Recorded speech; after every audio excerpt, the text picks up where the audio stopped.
Bonjour, bonjour. Alors, aujourd'hui, on va découvrir un nouveau cours, le cours numéro 3, les différentes sortes de verbes. On a sept types, les verbes transitifs, les verbes intransitifs, les verbes pronominaux, les auxiliaires, les verbes impersonnels, les verbes d'état attributif, les verbes d'action. Premièrement, les verbes transitifs. Un verbe transitif est un verbe qui est utilisé avec un complément d'objet, direct ou indirect. Exemple, les parents regardent la télévision. Les enfants obéissent à son père. Et si le verbe regarder et obéir, ce sont des verbes transitifs parce que après le verbe, on trouve complément d'objet direct et complément d'objet indirect. Les verbes intransitifs. Un verbe intransitif est un verbe qui ne peut pas être suivi d'un complément d'objet direct ou indirect. Exemple, la neige tombe. Après le verbe tomber, il n'y a ni complément d'objet direct ni complément d'objet indirect. Donc, le verbe tomber est un verbe intransitif. Les verbes pronominaux. Les verbes pronominaux sont les verbes qui se conjuguent avec un pronom réfléchi de la même personne que le sujet. Ils permettent d'indiquer que le sujet fait l'action pour lui-même. Exemple, je me lave. Ici, me, c'est un pronom réfléchi. Il s'arrête souvent ici. Il y a ici le pronom se, c'est un pronom réfléchi. Elle s'appelle Selma. Ce ou bien S apostrophe, c'est un pronom réfléchi. Les auxiliaires. Comme leur nom l'indique, les auxiliaires aident, c'est-à-dire accompagnent un autre verbe dans la phrase. Dans la langue française, on trouve deux auxiliaires, l'auxiliaire être et l'auxiliaire avoir. Exemple, Selma est partie en avion. Il a travaillé toute la matinée. Et si l'auxiliaire être est le deuxième verbe partir.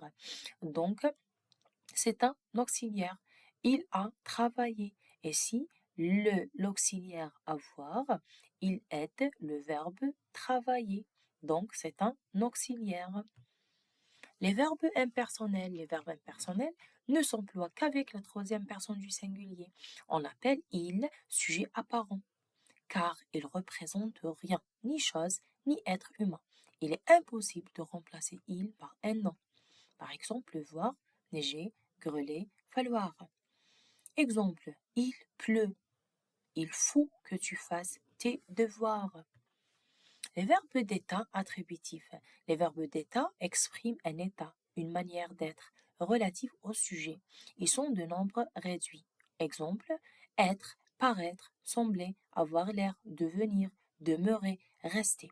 On les appelle également verbes attributifs parce qu'ils permettent d'attribuer une qualité ou une propriété au sujet de la phrase. Par exemple, le garçon semble malade. Le verbe sembler ici, c'est un verbe attributif, c'est un verbe d'état, parce que après le verbe, on trouve adjectif. Il a l'air triste. Avoir l'air, c'est un adjectif, c'est un verbe d'état, avoir l'air, parce que après le verbe d'état ici, on trouve un adjectif. Les enfants sont gentils. Elle devient agressive. Donc sembler, avoir l'air, être et devenir, ce sont des verbes d'état. Les verbes d'action. Les verbes d'action sont les verbes qui expriment une action faite ou subie par le sujet. Ce sont les verbes dynamiques. Exemple, je marche. Amine révise le cours. Les étudiants vont à l'administration. Passons maintenant aux activités. Exercice 1. Indiquer si le verbe souligner être est utilisé comme auxiliaire ou comme verbe attribut. Ils sont heureux de nous revoir. Et si après le verbe, qu'est-ce qu'il y a? Il y a un adjectif. Donc, sont, est-ce que c'est un auxiliaire ou bien un verbe attributif? Très bien, c'est un verbe attributif, c'est un verbe d'état parce que après, il y a un adjectif. Cette fille est partie. Et si après le verbe, qu'est-ce qu'il y a? Il y a un autre verbe, partir.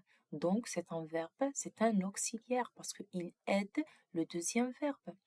Le soleil est moins chaud.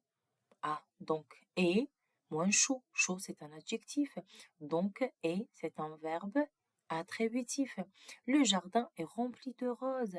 Est rempli. Donc, c'est un verbe ici, après le verbe être. Donc, c'est un verbe, c'est un auxiliaire. Tout, tout sont muets. Donc, sont muets. Muet, c'est un adjectif, très bien. Sont, c'est un verbe attributif ou bien auxiliaire. Ah, attributif, très bien. La salle est haute et vaste. Haute, adjectif. Donc, c'est un verbe attributif. Nous sommes sortis. Ah, après sommes, il y a le verbe sortir. Donc, c'est un auxiliaire. Vraiment, vous êtes courageux. Courageux, c'est un adjectif. Donc, être ou bien vous êtes. Le verbe être, c'est un auxiliaire, c'est un verbe attributif ici.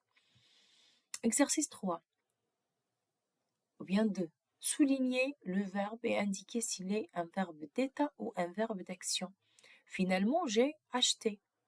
Acheter, est-ce que c'est un verbe d'état? Après le verbe d'état, il y a adjectif. Hein? Et après le verbe d'action, il n'y a pas d'adjectif, bien sûr. J'ai acheté. J'ai acheté. C'est un verbe d'action. Très bien. Fatima devient rouge de colère. Devient, devenir. Rouge. Après devenir, il y a rouge, adjectif. Donc, c'est un verbe d'état. La bête paraît malade. Paraît malade. Malade, c'est un adjectif. Donc, c'est un verbe d'état. Les étudiants lisent le texte à haute voix. Lit le texte à haute voix. Donc, ici, c'est un verbe d'action. Très bien. Je suis intelligent. Hein, et fort. Ici, intelligent, c'est un adjectif. Donc, je suis, c'est un verbe d'état. Chaque fois, tu me donnes le mauvais nom. Donner, c'est un verbe d'action. Il monte les escaliers. Monter, c'est un verbe d'action. Il a l'air fatigué. Elle, pardon. Elle a l'air fatiguée. A l'air, avoir l'air, c'est un verbe d'état. Très bien. Exercice 3. Souligner le verbe et indiquer s'il est un verbe pronominal ou un verbe impersonnel. Maintenant, à vous de jouer. Cherchez le verbe, puis ici indiquer s'il est un verbe pronominal ou bien un verbe impersonnel.